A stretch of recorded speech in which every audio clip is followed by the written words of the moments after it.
The chandeliers of the Beverly Hills Grand Hall shimmered like frozen stars, casting a golden glow over the city's most powerful elite. Laughter drifted through the air, polished, expensive, rehearsed.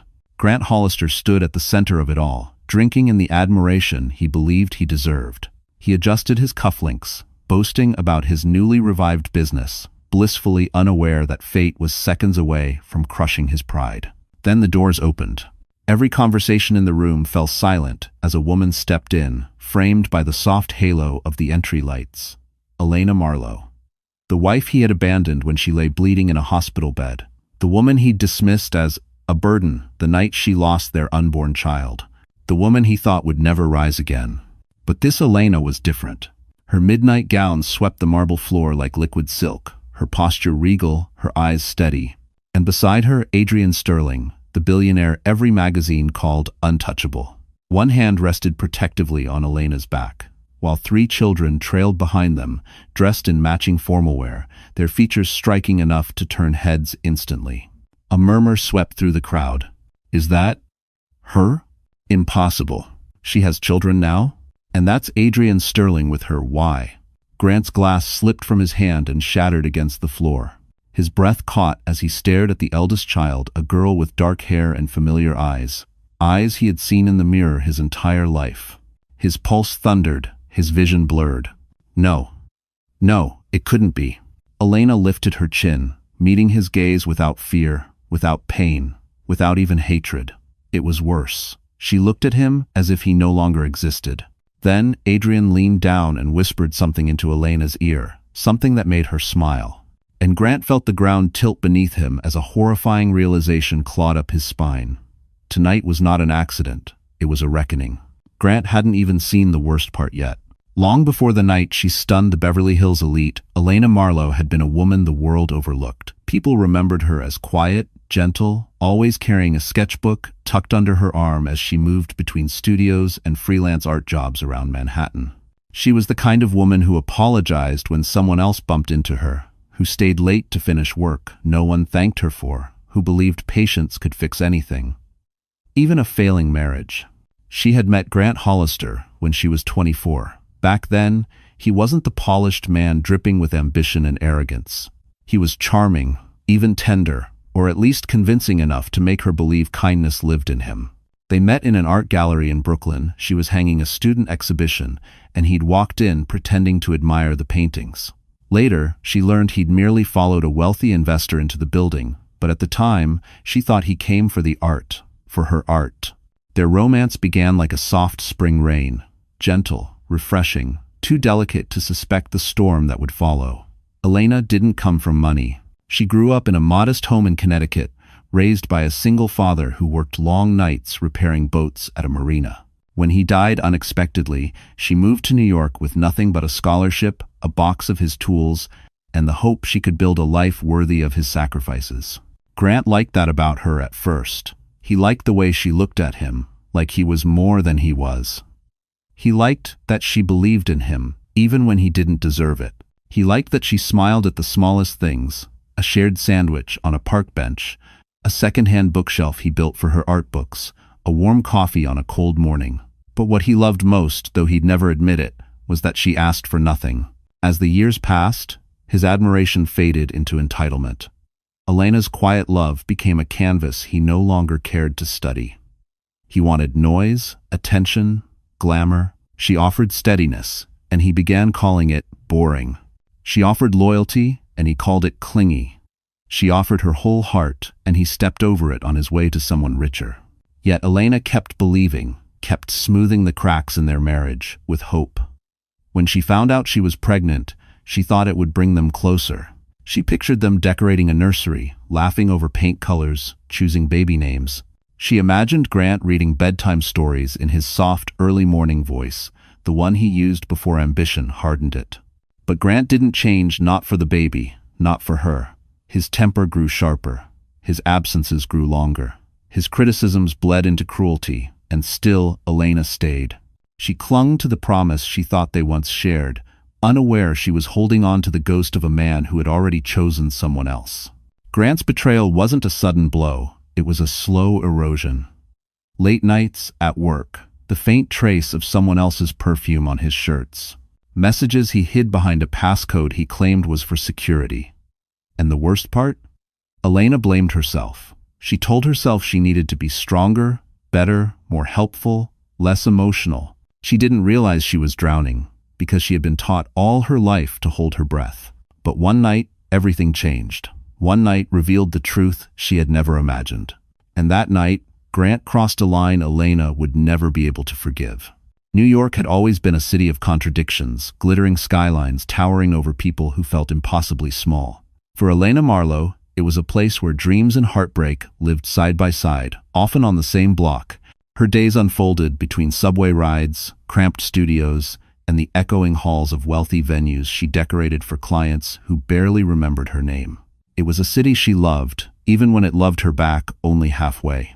Her world revolved around a modest walk-up apartment on the Lower East Side, a place with creaky floors and windows that rattled whenever the wind pushed too hard. She didn't mind the imperfections. They reminded her she was still standing, still breathing. Elena covered the walls with sketches, concept art for galleries, ideas for installations, fragments of the imagination she never had enough time or money to fully bring to life. At night, she worked freelance projects by the light of a cheap desk lamp, blending colors while the city hummed outside her window. Meanwhile, Grant lived a very different New York. His world stretched across penthouses with floor-to-ceiling windows overlooking Central Park, meetings in glass conference rooms high above Manhattan, dinners on Fifth Avenue, where the plates cost more than Elena earned in a week. To him, New York wasn't a home, it was a ladder. Every interaction, a step upward, every person, a tool or an obstacle. Elena had married into that world, but was never allowed to belong to it.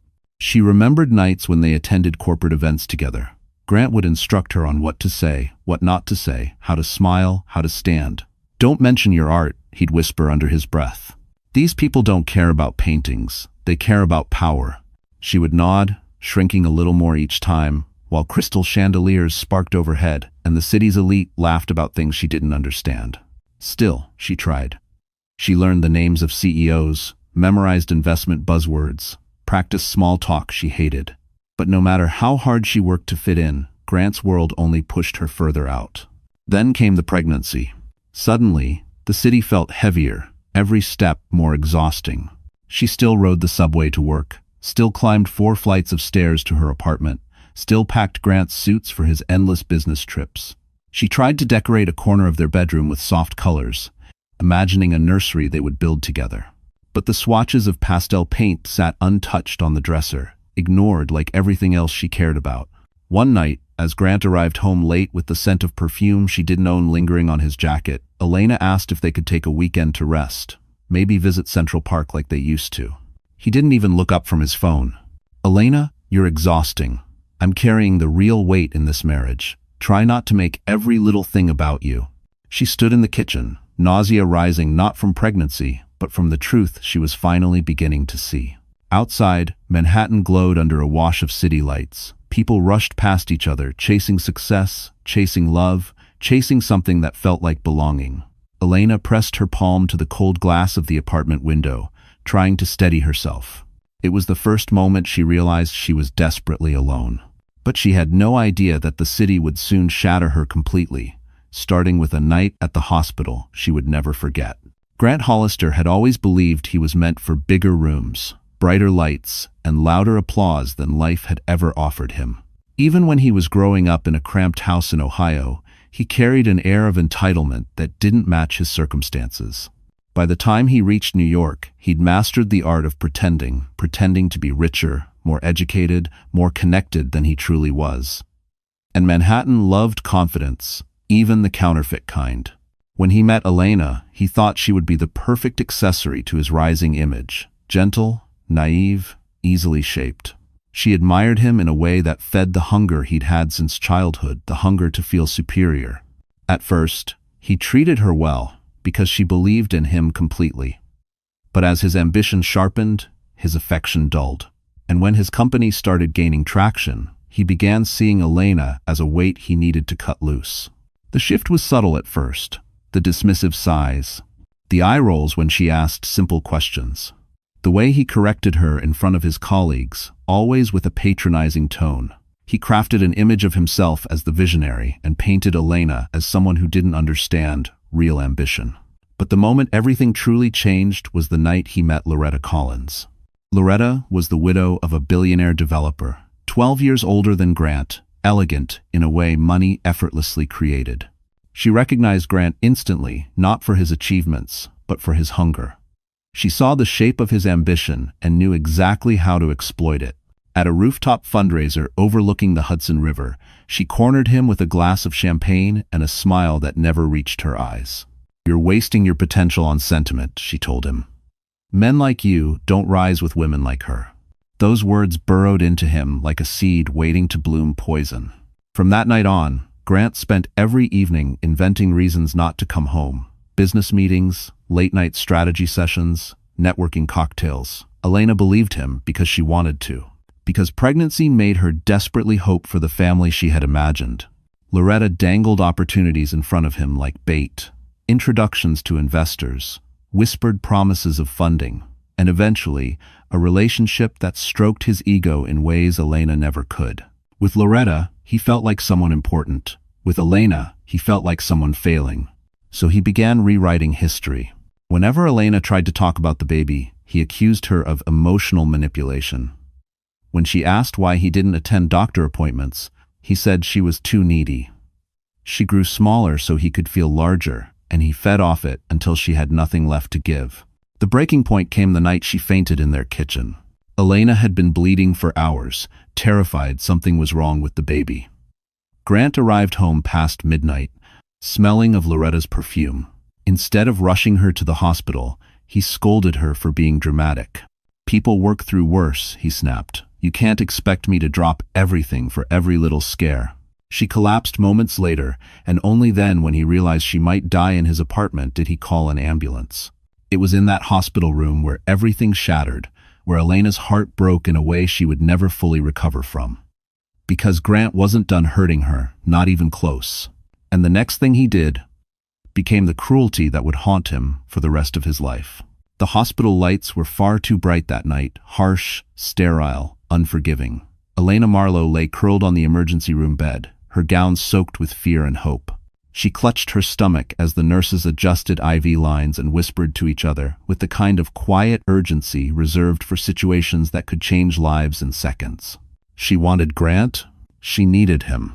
Despite everything, despite the distance, despite the perfume on his shirt, she still believed he would walk through those sliding doors and tell her it would be okay. That he would sit beside her, hold her hand, and remind her that they were in this together. But hours passed, and Grant never came. A nurse finally asked if she wanted them to call her husband again. Elena nodded weakly. She heard the staff phone ringing down the hall, a distant echo she tried to cling to. She imagined Grant answering, imagined his voice full of worry. But when the nurse returned, her expression told the truth. He said he's too busy to come. He asked if you could handle it without him. Elena's lips parted, but no sound came out. Busy. He said he was busy. She felt something inside her loosen, something she thought was unbreakable. 30 minutes later, the contractions worsened. A doctor rushed in. "We're losing the heartbeat," he said. "We need to move now." She tried to call Grant herself, her trembling fingers barely gripping the phone. When he finally answered, his voice was clipped, irritated. "Elena, I told you I'm in the middle of something important. I'm losing the baby," she whispered. "Please, please come." There was a pause. A long, cold pause. Then he sighed. "I can't do this anymore. If the baby survives, fine. If not, maybe it's a sign. I'm done carrying dead weight." She felt the world tilt violently. Before she could respond, he continued, "My lawyer will send papers tomorrow. It's better for both of us."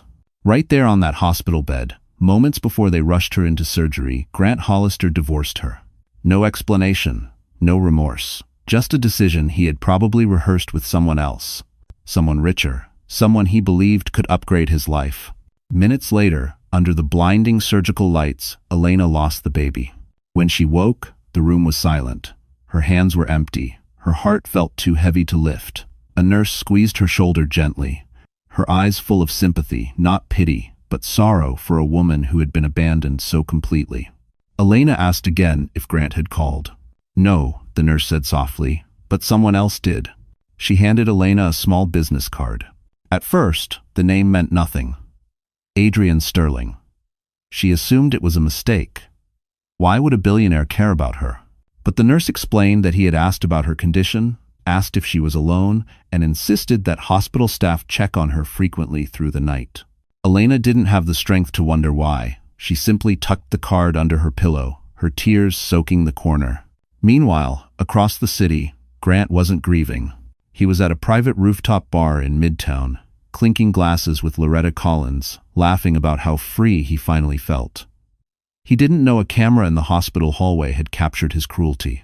He didn't know his words would one day return to destroy him. He didn't know that the woman he'd thrown away would rise again. And he certainly didn't know that Adrian Sterling had already entered her story and would soon change everything. In the days after the surgery, the world around Elena Marlowe felt muted, washed in gray, as if someone had drained all the color from her life. When she was released from the hospital, she expected anyone to be there. A husband, a friend, a family member. But no one came. The nurse helped her to a bench outside the building, pressed a warm cup of tea into her hands, and whispered that a social worker could be called if needed. Elena shook her head. She wasn't ready to speak to anyone. She wasn't ready to exist. The winter wind stung her face as she stepped onto the sidewalk. Cars honked, people laughed. A street vendor shouted prices for roasted chestnuts. Life rushed on, indifferent to the quiet devastation of a woman who had just lost everything. She went home alone. The apartment looked unfamiliar, as if grief had changed the shape of the walls. The soft lavender blanket she had bought for the baby lay folded on a chair. She picked it up and pressed it to her face, the fabric instantly dampening with tears she had held back for too long. Elena spent the next hours curled on the kitchen floor, unable to move. She used to believe heartbreak felt like sharp pain, but now she understood it wasn't sharp at all. It was heavy, crushing, a weight that pressed on her chest until she struggled to breathe. Grief blurred into exhaustion. Exhaustion blurred into numbness. She barely ate, she barely slept. She wandered from room to room in a haze, unsure what she was looking for. Maybe a sign of who she used to be. On the third night, she woke from a nightmare drenched in sweat. She reached for her phone without thinking, muscle memory, searching for the man she once trusted. She typed Grant's name into the contact box, then froze. He wasn't her comfort anymore. He was the wound. Her hand trembled violently. She deleted the message before sending it. Instead, she scrolled through old photos. Grant kissing her forehead, Grant smiling in Central Park, Grant holding her hand as if she was the center of his world. She stared at each image until the lies embedded in them became unbearable. When she couldn't stand it anymore, she threw the phone across the room. It hit the wall with a dull crack and fell to the floor. For a moment, she couldn't tell if something broken was inside the phone or inside her. The next morning, an envelope arrived under her door. Inside were divorce papers. No note, no apology, no acknowledgement of the baby they had lost, just a request for her signature and a line that read, "This decision is final. Please respect my boundaries." Her hands shook so violently she almost dropped the papers. She felt a wave of dizziness, gripping the counter for support. She couldn't believe a man she once loved could be this cold, this calculated, this cruel. By afternoon, she forced herself outside for a walk. She needed air, movement, anything to stop the spiral inside her mind. But with every step through the neighborhood, past mothers pushing strollers, couples laughing in sidewalk cafes, she felt the ache deepen. She didn't belong to their world anymore. She wasn't a mother. She wasn't a wife. She wasn't even sure she was still herself. As she stood at a crosswalk, tears threatening to spill again, a black SUV slowed beside the curb. The window lowered. "Elena?" A calm voice called. She turned. Adrian Sterling sat inside, eyes full of quiet concern, as if he had been searching for her. She blinked, stunned. "Why? Why are you here?" He nodded gently toward the passenger seat. "Because no one should face this kind of pain alone." Elena hesitated, her heart trembling, and she had no idea that stepping into that car would change the entire trajectory of her life. Elena hesitated at the curb, unsure whether the man in the sleek black SUV was real or another trick of her exhausted mind. The city lights blurred behind her tears, and for a moment she couldn't reconcile how someone like Adrian Sterling, a billionaire whose name appeared on magazine covers and tech conferences, knew hers at all. She had no space left in her chest for surprises. Not good ones, not painful ones. But something about the calm in his voice steadied her trembling hands. "Elena," he said again, gentler this time, "please get in. It's freezing out here." She slid into the passenger seat, still uncertain. The warmth inside the car wrapped around her like a blanket she didn't earn. She stared at him, trying to understand why he was there. He didn't rush her, didn't fill the silence with empty questions. Instead, he drove slowly through the quiet evening streets, letting her breathe. "You don't know me," she finally whispered. His grip tightened slightly on the steering wheel. "I know enough." She looked away, unsure what that meant. They pulled up outside a small cafe in the West Village, the kind with warm lighting and fogged windows, where people wrote novels and whispered secrets over late-night coffee. Adrian parked and stepped out, opening her door with an old-fashioned courtesy Grant never possessed. Inside, he ordered her chamomile tea and waited until her hands stopped shaking before speaking again. "The hospital called me," he said simply. Her brow furrowed. "Why? I don't understand." He hesitated for the first time since she met him. "Because your father once asked me to look after you if anything happened." The words struck her like cold water. "My father? You knew him?" Adrian nodded slowly. "Not in the way you're thinking. We weren't close friends, but our companies crossed paths. He trusted very few people, but for some reason, he trusted me." I experienced. "How was very for today's them?" She searched his eyes, trying to detect pity, obligation, or anything that suggested he was here out of guilt. But she saw none of that. Only steady concern, only patience. Something inside her resisted the warmth of it, afraid to lean on anything that might collapse. "He didn't tell me about you," she said. "He didn't tell me much at all," Adrian replied. "But he asked that I make sure you were never left without help if life ever turned cruel." Elena's throat tightened.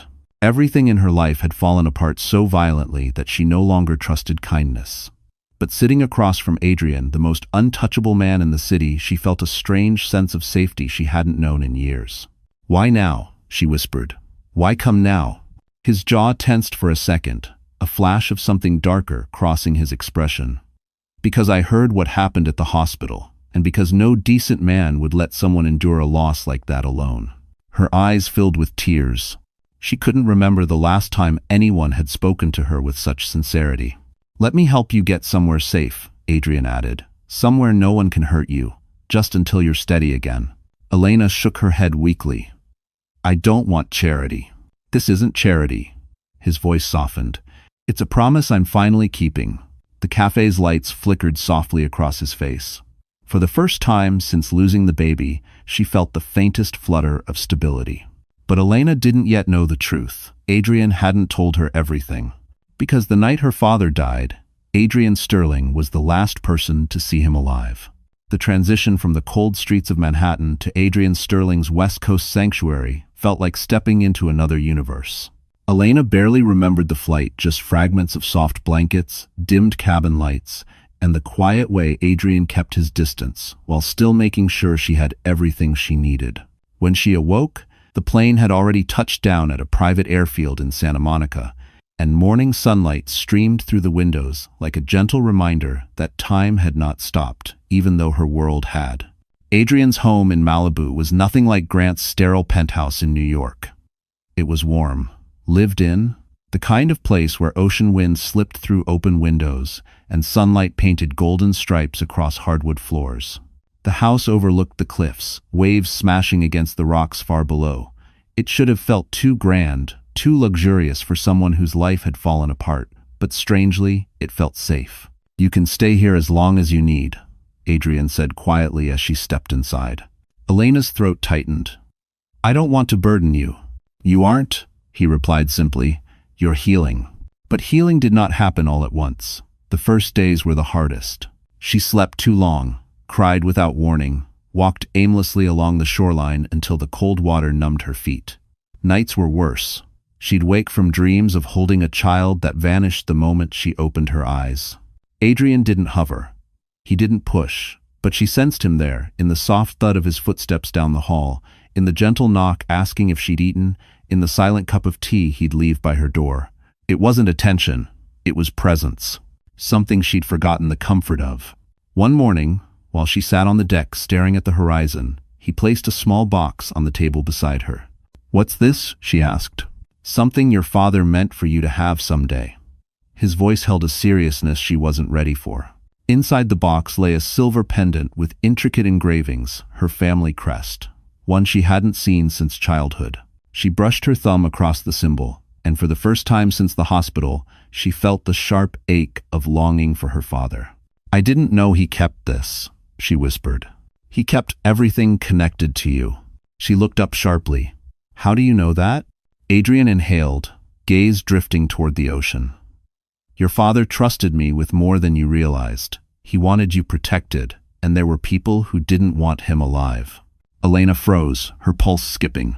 "What are you saying?" But Adrian didn't answer. Not yet. Instead, he changed the subject with practiced finesse. "You should start drawing again. It might help." She didn't want to. But days later, she found herself sketching on the deck, the ocean breeze lifting her hair as charcoal glided across paper. At first, her hands shook too much to form lines, but with each attempt, something inside her loosened. She began sketching landscapes, faces, abstract storms of emotion. Adrian passed by one morning, paused, and studied her work with quiet awe. "Elena," he murmured, "you haven't lost your fire, only your belief in it." For the first time in months, she felt something flicker in her chest, tiny, fragile, but alive. She wasn't whole. Not yet. But she was no longer broken. And she didn't know it, but her healing was about to collide with a truth far more dangerous than heartbreak, because the past she thought she'd escaped was already moving toward her with ruthless speed. A storm was coming, and it had Grant Hollister's name on it. In New York, Grant Hollister's world was beginning to unravel slowly at first, then with a momentum he couldn't control. For years, he had walked through Manhattan with the confidence of a man who believed life owed him success. But arrogance has a short shelf life, especially when paired with desperation. It started with a deal gone wrong. One investor backed out, then another. Grant brushed it off as bad timing. Sure, he could talk his way into new opportunities. He had always relied on charm, even when it was paper thin. But charm evaporates when people discover there's nothing solid underneath. Loretta Collins, the woman he'd gambled his marriage for, had stopped answering his calls. At first, he convinced himself she was busy. After all, she moved in circles he could only dream of joining. But then he saw her at a midtown restaurant, laughing, radiant, leaning close to a man far wealthier than he'd ever be. She didn't acknowledge Grant. She didn't even look his way. It was the quiet, dignified cruelty of someone who had never truly considered him significant. Grant waited outside the restaurant until she exited, then followed her toward her car. "Loretta," he called out, forcing a smile. She turned, annoyance flickering across her expression. "Grant, what are you doing here?" "I just wanted to talk. We haven't spoken in days." "There's nothing to discuss," she replied, adjusting her coat. "Our arrangement served its purpose." "Purpose?" His voice cracked. "You told me we were building something, that you believed in my company." Loretta sighed, as though bored by his existence. "You misunderstood. I believed in the image you projected. But now the illusion is gone." Grant felt something inside him tighten painfully. "I left my wife for you." "No," she corrected sharply. "You left your wife because you thought it would get you further. I just offered you a mirror." She stepped closer, her voice dropping to a cold whisper. "And now that mirror no longer benefits me." Expropriation. With that, she slid into her car and drove away, leaving Grant standing on the sidewalk as if a hole had opened beneath him. Days later, his company took another hit. A small scandal, nothing catastrophic that hinted at his incompetence. Investors panicked. Emails flowed in demanding explanations he didn't have. His phone buzzed with notifications, but none of them offered solutions. Grant wasn't collapsing because of one disaster. He was collapsing because he had built everything on lies. He tried to call Elena more than once. Not out of regret, Grant wasn't capable of true remorse, but out of habit. She had always been his emotional cushion, the quiet presence he leaned on when life became too heavy. But now every call went to voicemail, every text undelivered. He told himself she was being dramatic. She would come crawling back eventually. Women like her always did. But deep down, Grant felt something new. Fear. One night, he stood in the empty conference room of his company's headquarters, staring at the Manhattan skyline. The city that once made him feel powerful, now pressed down on him with suffocating weight. For the first time in years, he wondered if he had made a mistake. Not just wrong place, wrong time, wrong, but life-altering wrong. The kind of wrong that rewrites a person's fate. He poured a drink, but his hand trembled so violently he had to set the glass down. The room tilted. His breath caught. He gripped the back of a chair to steady himself. He didn't know it yet, but people far more powerful than him had begun to take an interest in his downfall. Interests tied to the Marlowe name. Because Elena's past wasn't as simple as he believed. And soon, Grant would discover the first clue that the woman he discarded was becoming someone he should have never underestimated. Elena's first real step back into the world wasn't dramatic. It didn't happen in a boardroom or a gala, and it didn't involve sweeping gowns or glittering chandeliers. It began quietly, early one morning in Malibu, as sunlight spilled across the ocean, turning the waves gold. She was sketching on the back deck, her hands more steady now, her posture less collapsed when Adrian stepped outside holding 2 mugs of coffee. "There's something you should see," he said. She followed him inside, where he placed a slim leather folder on the table. The insignia embossed on the cover felt strangely familiar, a stylized M intertwined with a crest. Her breath caught. "Marlowe International," she murmured. Her father's company, her inheritance, the empire she'd never believed she would be part of. Adrian opened the folder to reveal an invitation printed on thick ivory cardstock addressed to her. "You're being requested to attend the New York Arts Preservation Council," he explained. "They're restoring several historical landmarks. They've seen your work. They want your artistic direction." Elena blinked. "That can't be right. They don't even know who I am." "On the contrary," he said softly, "they know exactly who you are." A long silence stretched between them. She traced her fingers over the invitation, afraid it might disappear.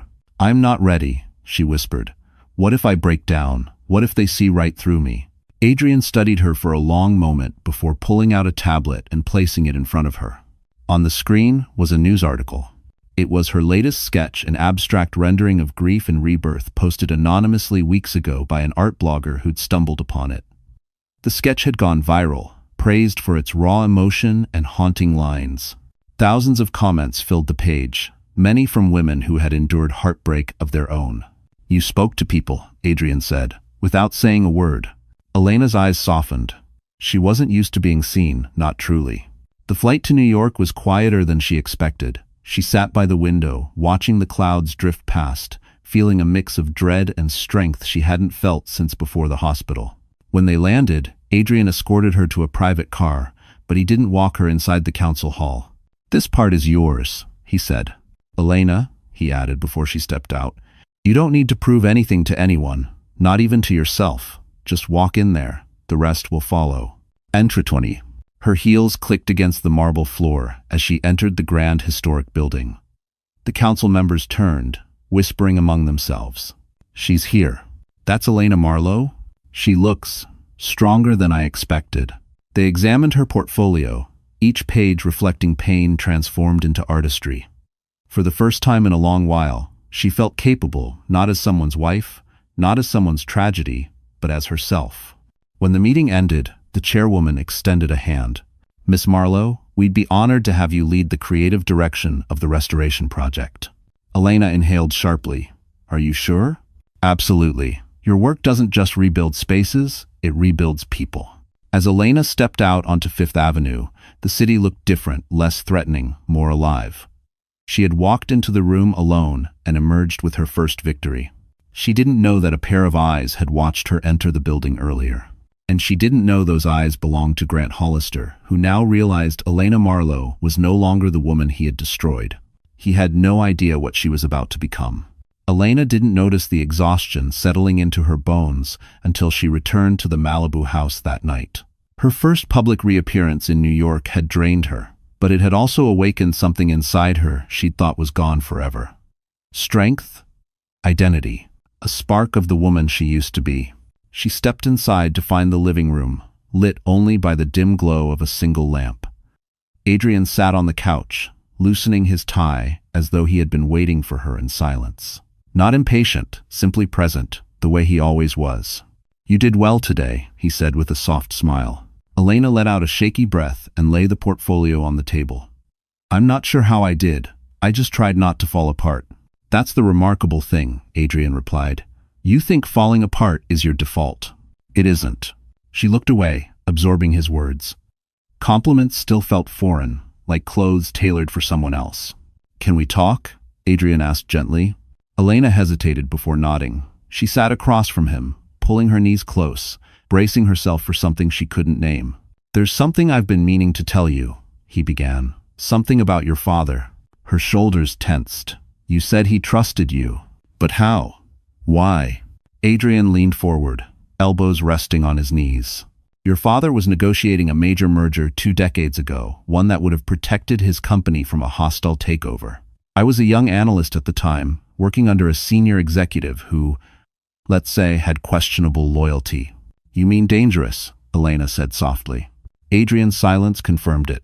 "One night," he continued, "your father asked to meet privately. He suspected someone inside Marlowe International was working against him.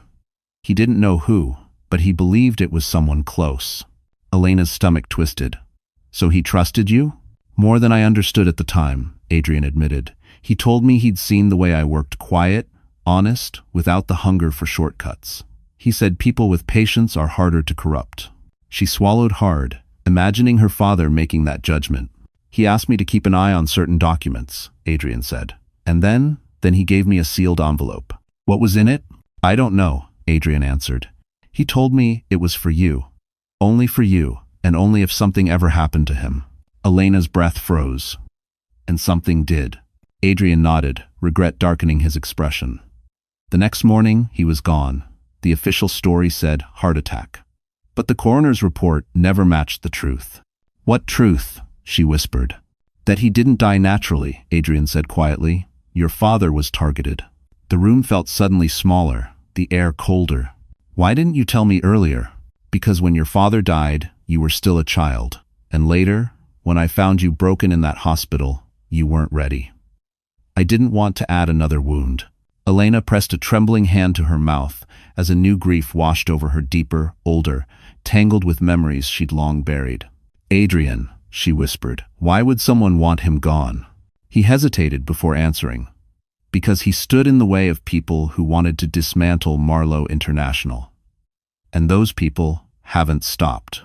She stared at the pendant he'd returned to her days earlier. It suddenly felt heavier around her neck. "You're saying my father was murdered."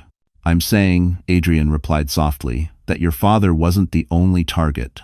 Her heart slammed against her ribs. The pieces clicked: her father's disappearance, the inheritance delays, the corporate attacks, Grant's involvement with powerful people he didn't understand. "Elena," Adrian said, his voice steady but heavy with warning, "someone else has been watching you, waiting." She felt the world tilt again, just as it had in the hospital. But this time, instead of breaking, something inside her hardened, because now she understood something she hadn't before. Grant Hollister wasn't the beginning of her pain, and he wouldn't be the end of it. The morning after Adrian revealed the truth, Elena woke with a cold clarity she hadn't felt in years. The ocean outside her window was wild, crashing against the rocks like it was trying to warn her of something approaching. She dressed slowly, her fingers brushing the engraved pendant resting at her throat, a silent reminder of the father she had lost and the legacy she had never asked to inherit. Adrian waited for her in the study, surrounded by shelves of business journals, legal binders, and documents she didn't yet understand. But she understood one thing now. Her father had been fighting something, and she had been born right into the middle of it. "Elena," Adrian said, rising to meet her, "I need to show you something else." He handed her a leather-bound dossier, heavy, protected, sealed. "What is it?" she asked, palms sweating. "Your father's final asset register. His private one. Not the version the board saw." She opened it with trembling hands. Names, numbers, properties, offshore accounts, patents, art collections, business stakes she never knew existed. Her jaw tightened. All of this belonged to him? All of it, Adrian confirmed. And legally, it belongs to you. Her breath caught. But the board told me the estate was tied up under review, under dispute.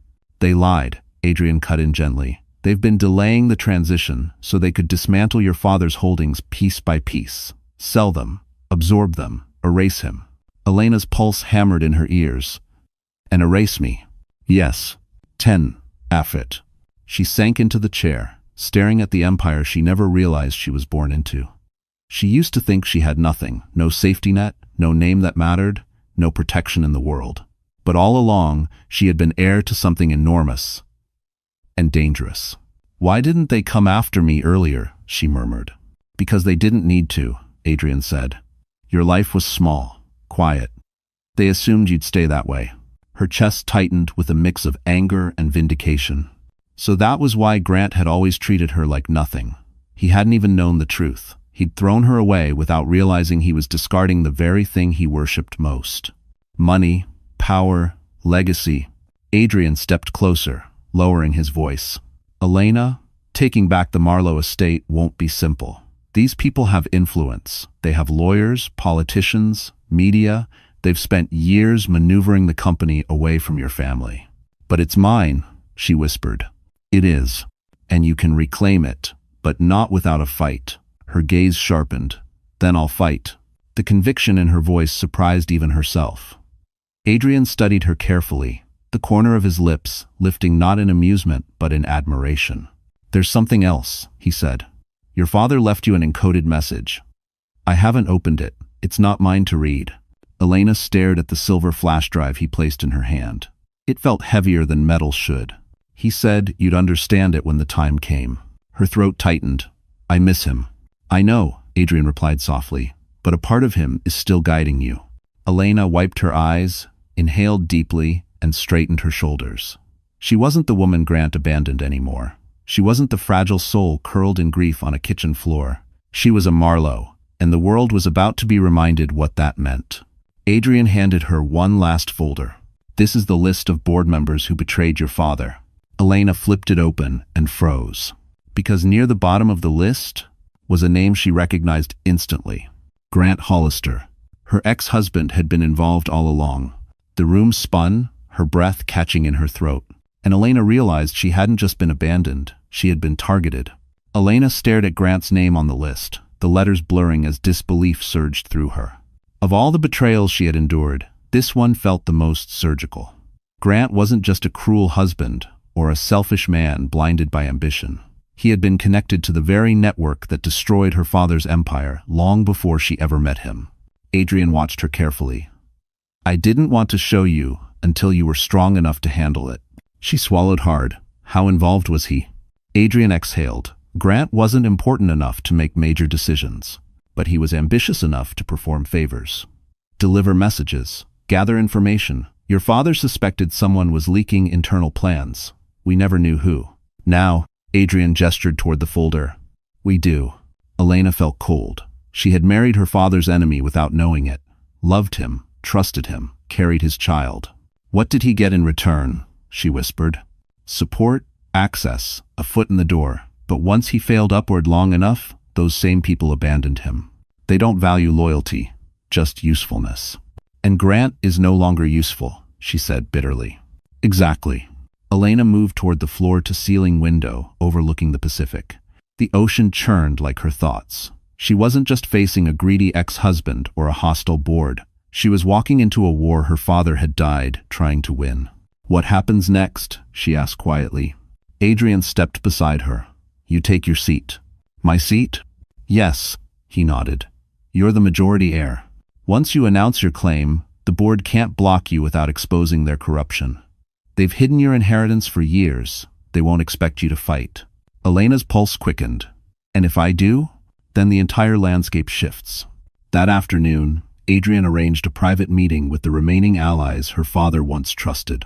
They gathered in his Malibu estate, former executives, legal advisors, silent partners who had gone dormant after her father's death. Faces lined with age, caution, and long-buried loyalty. When Elena entered the room, they stood as one. She hesitated. Please, sit. I'm not here to make anyone bow. A woman with silver hair shook her head softly. We stand because the rightful heir has finally returned. Elena felt something tighten in her throat. They reviewed documents late into the evening. Forged memos, hidden transfers, shell contracts tied to Loretta Collins and her network of corporate opportunists. Grant's role was small but pivotal.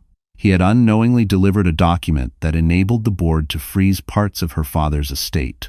He didn't know what he was handing over, Adrian said, but he didn't care either. That's what makes him dangerous. Elena closed her eyes. The hospital, the divorce, the loss of her baby, his cruelty, and now this, a betrayal rooted years before she ever knew him. When the meeting ended, Adrian placed a hand on her shoulder. Elena, claiming Marlowe International will put a target on your back. Are you ready? She lifted her chin, her voice steady. I'm done being hunted. It's time they learn who I am. The next morning, she stood before a full-length mirror wearing a tailored navy suit one Adrian's staff had altered overnight. It fit her like armor. Her hair pulled back, her pendant resting over her heart. She didn't look like a broken woman. She looked like a Marlowe. Adrian opened the door to their waiting car. New York is expecting you. But halfway through the drive to the airfield, his phone buzzed. He glanced at the screen, his jaw tightening. What is it? Elena asked, sensing the shift. Adrian handed her the phone. A news alert flashed across the display. Grant Hollister requests. Urgent meeting with Marlowe International's unknown heir. Elena froze. He knew. Somehow, Grant knew everything. And he wasn't coming to apologize, he was coming to beg, bargain, or destroy. The flight back to New York felt heavier than any Elena had taken before. Not because of fear was familiar, but because of the weight of truth now sitting beside her like an unwelcome shadow. Grant wanted a meeting. Somehow, he had discovered the existence of the Marlowe heir. Somehow, he had connected the dots that Elena had spent her entire life avoiding. As the jet descended through the haze of Manhattan, Adrian watched her closely. We'll control the narrative. He won't get within 20 feet of your legal team unless you allow it. Elena nodded, though her stomach twisted. She knew Grant. He never sought meetings unless he wanted something desperately, or unless he was terrified. But beneath the anxiety, another thought clawed at her mind, the list, the betrayals, the people who had let her father die. And at the center of it all, the person whose name appeared more than once, Loretta Collins. After landing, Adrian took her straight to a secured private office in Midtown, wood-paneled walls, glass overlooking the skyline, and files already laid out by his intelligence team.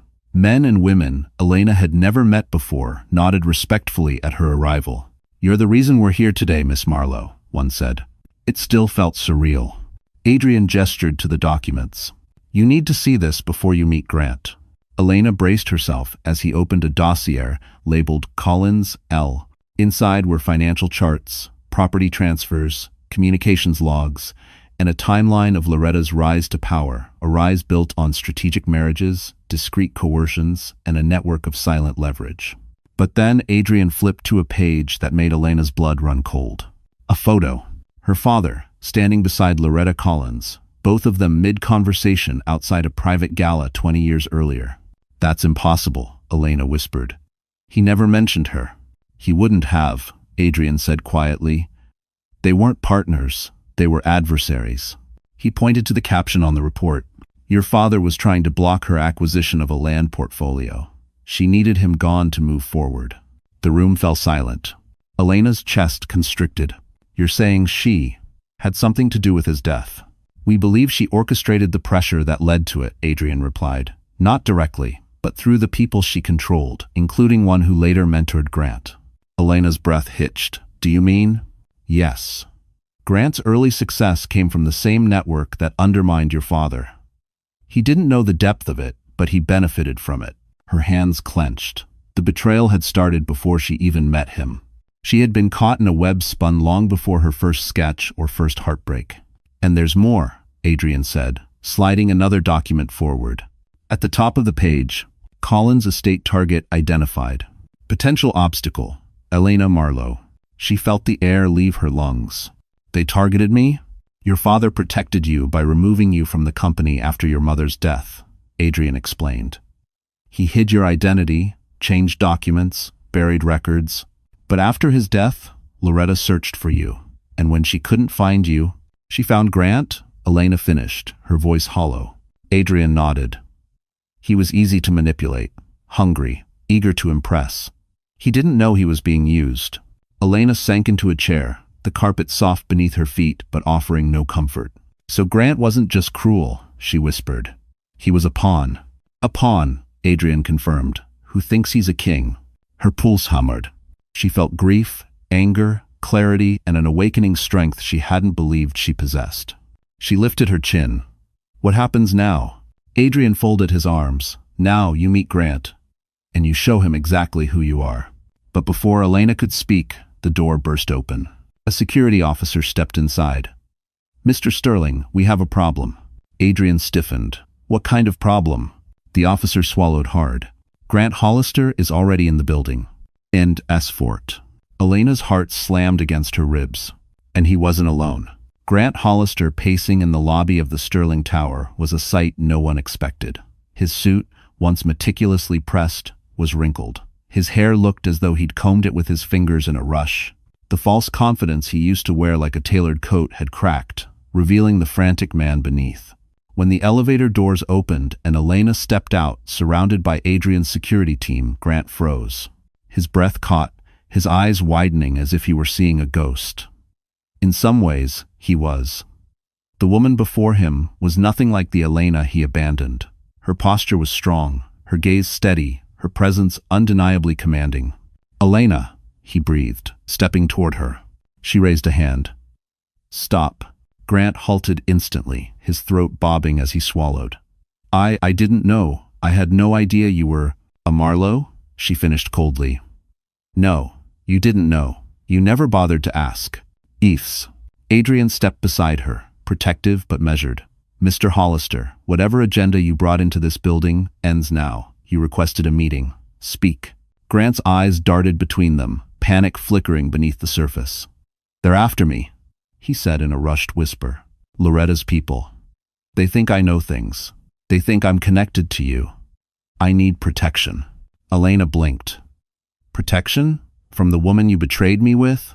Grant flinched. It wasn't like that. And neither was. Elena stepped closer, her heels echoing sharply across the marble floor.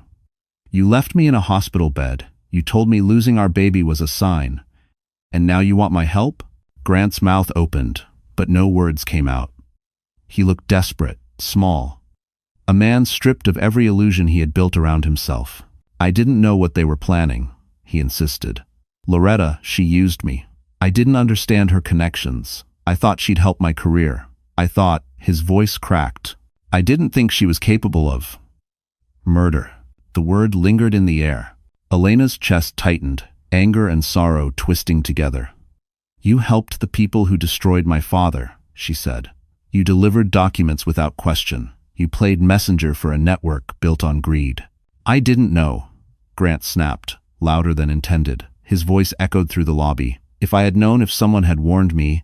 You were warned, Elena cut in. Every time you dismissed my father's legacy. Every time you treated me like I was nothing.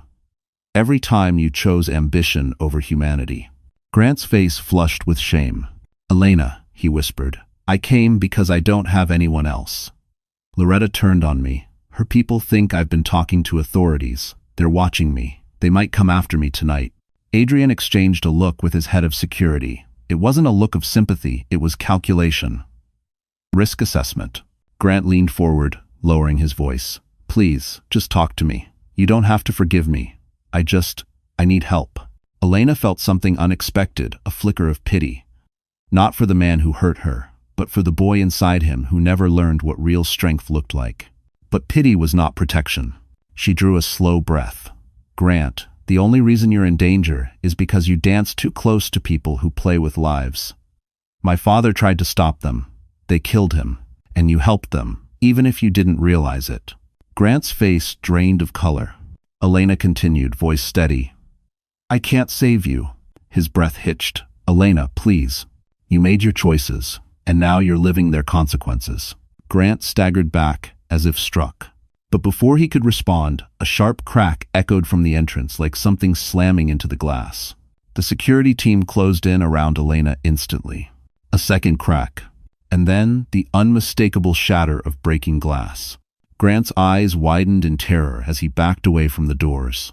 "Elena," Adrian said sharply, gripping her arm, "get behind me now," because whoever Loretta had sent had already found them. The lobby erupted into chaos as shards of glass scattered across the marble floor, glittering like ice under the lobby lights. Alarms blared, echoing through the towering ceilings of the Sterling Tower. Security personnel rushed forward, forming a tight perimeter around Elena and Adrian while pushing Grant behind them, though Grant stumbled, panicked, barely able to stand upright. "Move her back, now," Adrian commanded, his voice sharper than Elena had ever heard. Two guards guided her toward the service hallway, but Elena kept looking over her shoulder. Her heart pounded violently, every nerve screaming danger. She could see silhouettes outside the shattered entrance, 1, 2, maybe 3 figures, quick, coordinated, and unmistakably trained. "Is this Loretta?"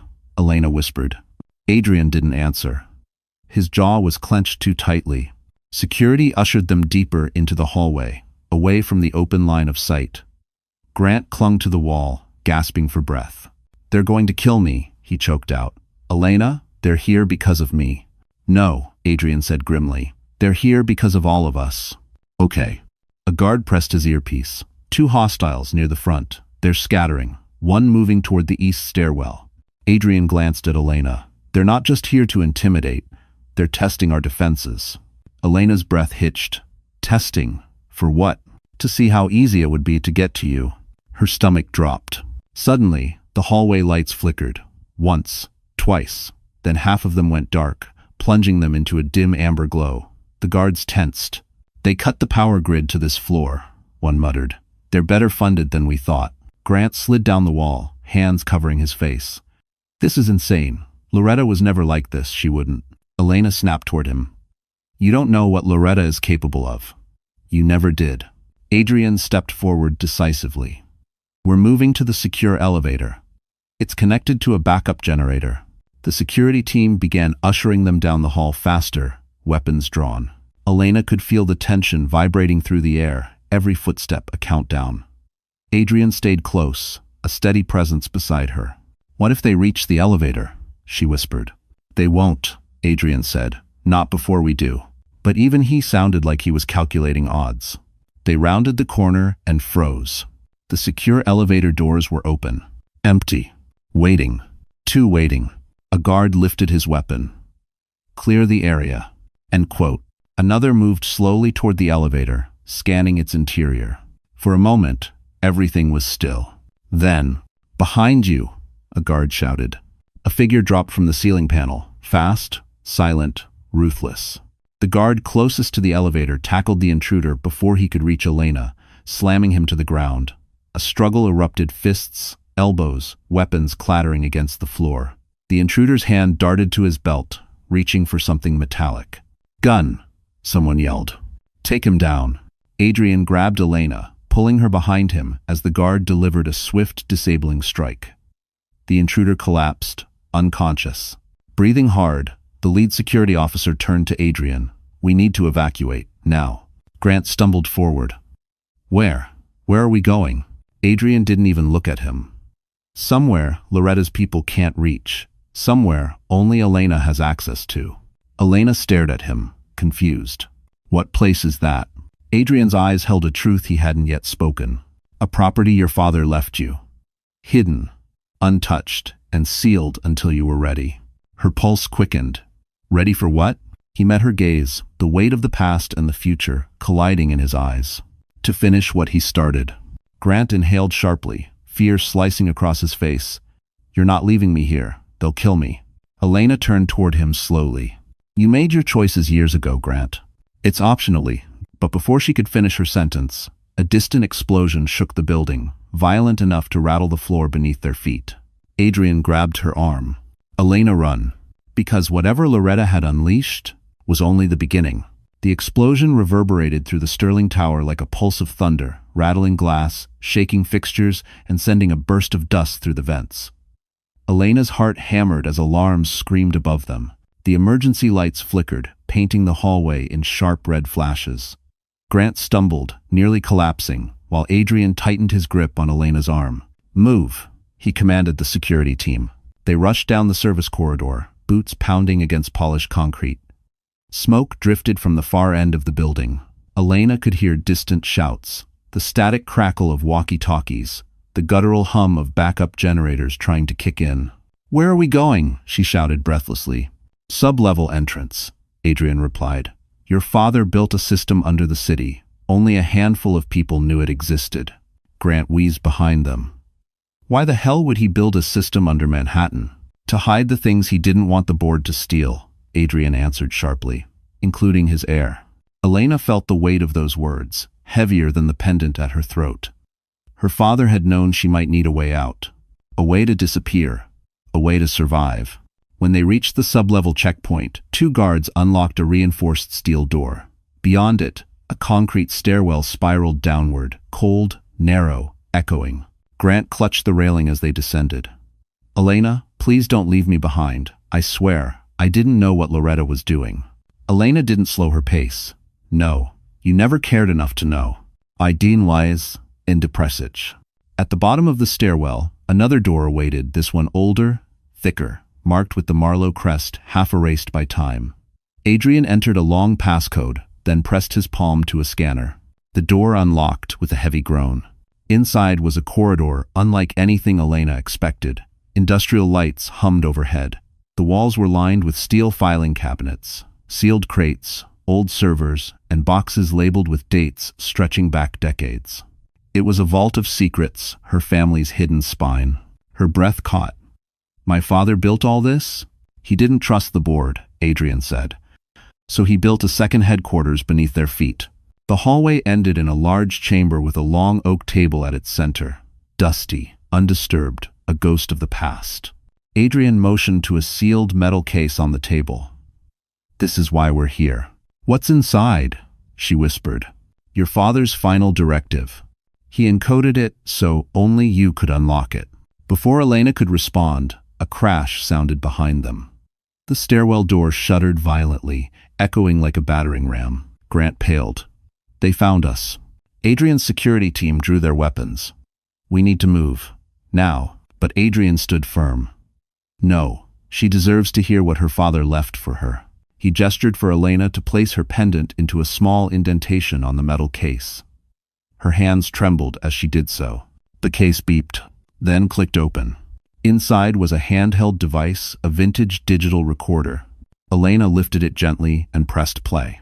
Her father's voice filled the chamber, worn but warm. "If you're hearing this, my Elena, then you're in danger. And the people I warned you about have finally reached for what they were always after. You." Tears blurred her vision. "I couldn't protect you forever. But I built everything with one purpose, to give you the power to choose your fate." A thunderous blow hit the stairwell door. The security team braced. "And Elena, if Adrian is with you, trust him. He knows more than you realize." She looked at Adrian sharply. Another blow. Metal bending. "He cares for you. I saw it long before he ever did." The door screeched under pressure. Then the final words. "And when the time comes, my daughter, you must decide whether to lead or watch everything fall." The recorder fell silent. The door upstairs buckled, and Elena understood with sudden clarity. They weren't here to escape, they were here to rise. The stairwell door screeched again, metal groaning under the weight of repeated blows. The underground chamber vibrated with each impact, dust cascading from the ceiling. Elena tightened her grip on the recorder, her father's final words still echoing through her bones. She felt the tremor of fear, but she also felt something else rising inside her, something steadier, something fierce. Adrian stepped beside her, lowering his voice. "We don't have much time. What do you want to do?" Elena lifted her chin. "I want to finish this." Grant, pale, trembling, half collapsed against a filing cabinet, stared at her as if seeing her for the first time. "Finish? Elena, we need to run. You don't understand these people. They'll kill anyone who stands in their way." Elena turned toward Grant slowly. "I'm not running from the people who murdered my father. But they'll come for you," he insisted. "They already have," she replied. Another slam hit the door. This one bent the upper hinge. The guards repositioned, weapons drawn. Adrian gestured to a console built into the sidewall. "Your father designed fail-safes into this facility. There's a communications system that bypasses the public grid. If you want to expose the board or Loretta, we can broadcast what we know to every division of Marlowe International. Elena's pulse quickened. They won't be able to bury it? No, Adrian said. Not if the message comes directly from the rightful heir. Grant let out a strangled sound. Elena, don't do this. If you reveal yourself, Loretta will come after you harder. She'll come after me too. End quote. Also, Dia. Elena stared at him, her expression quiet but cutting. Grant, Loretta isn't hunting you because of me. She's hunting you because you failed her. He went silent. The stairwell door buckled inward, the lock breaking. A guard braced his shoulder against it, shouting for reinforcements through his radio. Adrian pointed toward the console. It's your choice, Elena. Your father built this for you for this moment. Elena stepped forward, her hand hovering over the activation switch. For years, she had allowed others to write her story. Grant, the board, the shadows around her father's death. She had lived small, quiet, invisible. No more. She pressed the switch. A soft hum filled the chamber as the console lit up, projecting her father's crest in glowing blue across the wall. A microphone extended toward her. Elena, Adrian said softly, once you speak, there's no going back. She inhaled deeply, then leaned toward the mic. This is Elena Marlowe, she began, her voice shaking at first. Daughter of Charles Marlowe, true heir to Marlowe International. Across the secure network, screens activated in offices across New York, Los Angeles, London, and Hong Kong. Executives looked up from their meetings. Managers froze mid-conversation. Board members paled as recognition dawned. For years, my father's legacy has been corrupted, Elena continued, her voice growing stronger. He was betrayed by those closest to him. And now those same people have tried to erase me. Adrian watched her with something like awe. I'm here to tell you, she said, that the Marlowe family is no longer silent. I will claim my seat, and anyone who stands in the way of transparency will answer for what they have done.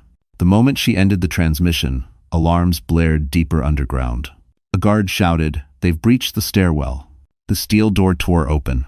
Masked figures stormed in. Adrian stepped in front of Elena, voice low and deadly. Stay behind me.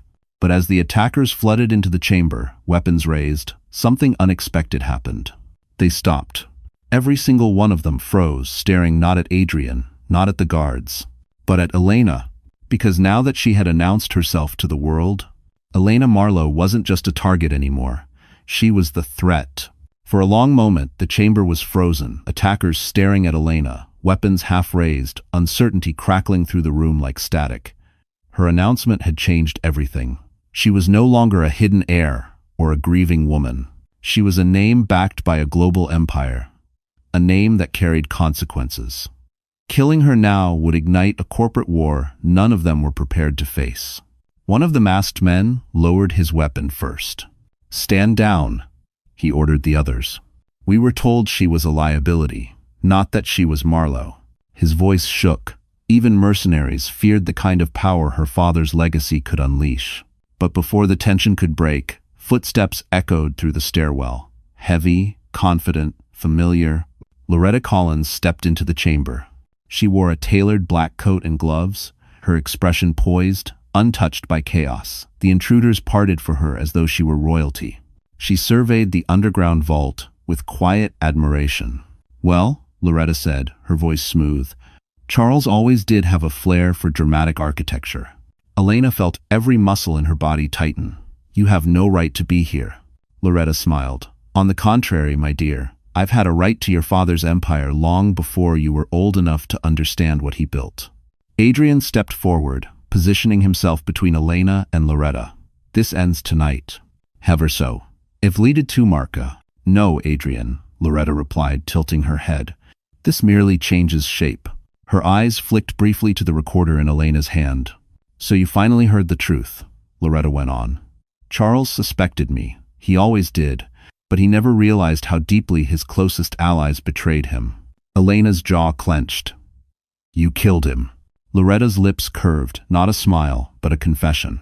Influence can kill as effectively as bullets, my dear. Pressure, stress, isolation. You'd be astonished at what a man's heart can't survive. Elena's fingers curled into fists. She felt Adrian's reassuring nearness behind her, but she didn't step back. You targeted me, Elena said. You tried to erase the Marlowe name. No, Loretta corrected. I tried to own it. There's a difference. Grant lurched forward suddenly, frantic. Loretta, please, you have to help me. I did everything you asked. I never betrayed you. Please don't let them kill me. Loretta didn't even glance at him. Grant, darling, you were never anything more than a disposable asset. The words struck him with visible force. Elena watched him crumble, the final thread of his arrogance snapping. For years, she had carried the weight of his cruelty, his manipulation, his abandonment. But now, seeing him unravel under the truth, she felt something inside her shift, not sympathy, but release. He had chosen the wrong side, and that choice was finally calling him to account. Loretta extended a hand as though offering a truce. Elena, you're stronger than I expected. Smart, resilient. You're everything your father hoped you wouldn't become. Elena lifted her chin. And you're everything he warned me about. Loretta's smile faded. You can walk away, Loretta said. Forget this. Return to your quiet life. Leave the corporate world to people who understand its dangers. Elena stepped forward, her voice steady. You don't get to write my ending. Loretta's eyes hardened. Then, you've chosen war.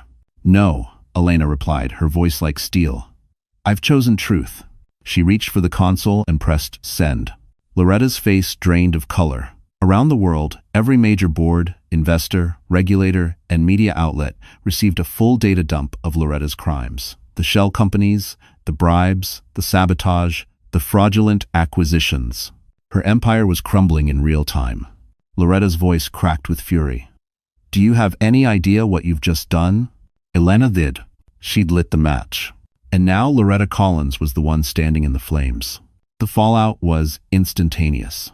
Loretta Collins's phone began vibrating violently inside her coat pocket, message after message, alert after alert. Every major financial network across the country lit up with breaking headlines. Her name, her crimes, her empire once untouchable, now collapsing under the weight of Elena's truth. You foolish girl, Loretta hissed, but there was fear in her eyes now. Do you think the world will side with you? Do you think... Elena didn't let her finish. The world doesn't have to side with me, it just needs to see you. Before Loretta could respond, the chamber doors burst open again, this time not with attackers, but with New York State authorities, followed by federal investigators. Armed, coordinated, prepared. They moved past Elena without hesitation and approached Loretta with procedural precision. Loretta Collins, the lead agent announced, you are under arrest for fraud, racketeering, embezzlement, obstruction of justice, and conspiracy related to the death of Charles Marlowe. Loretta's composure cracked. You have no proof. Elena lifted her father's recorder, holding it up like a verdict. I have his voice. Ein quote. And with that, Loretta was escorted out, her empire shattered, her influence dissolved, her reign finally crushed. Elena watched her go with an expression not of triumph, but of long-awaited peace. Justice wasn't loud. It was quiet, heavy, final. Grant, trembling in the corner, tried to crawl toward Elena as if proximity could save him. Elena, please, you don't understand. I didn't know what I was part of. I was stupid. I was manipulated. Please don't let them take me. Everyone. Elena looked at him the way a judge might look at a man who had already been sentenced by his own choices. Grant, she said softly, you were never a victim. You were a volunteer. His breath hitched, the truth cutting sharper than any blade. But the authorities hadn't come for him, not yet. He wasn't on Loretta's level. He wasn't that important. His punishment would come slowly, painfully. The lawsuits, the debt, the public humiliation, the career death. And the knowledge that he had thrown away the only person who ever loved him.